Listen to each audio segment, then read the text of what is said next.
நம்ம ஆற்றுல விளக்கேற்றும் பொழுது ஒரு சில காரியங்களை நம்ம நன்னா மைண்டில் ஞாபகத்தில் வச்சுக்கணும்.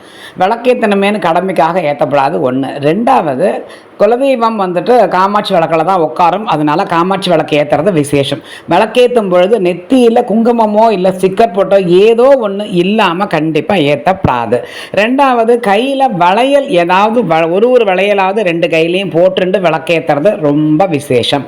மூணாவது, விளக்கேற்றும் போது ஏதாவது ஒரு தெய்வத்துடைய நாமாவை ஜபிச்சுக்கிண்டு விளக்கேற்றுறது ரொம்ப நல்லது.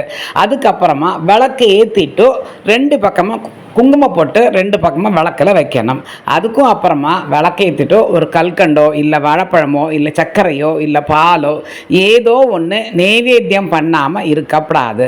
ஸோ விளக்கேற்றும் பொழுது இந்த சில காரியங்களை நீங்கள் கண்டினியூஸாக ஃபாலோ பண்ணிட்டு இருந்தீங்கன்னாக்க கண்டிப்பான முறையில் நல்ல காரியங்கள் நடந்து கொண்டே இருக்கும்.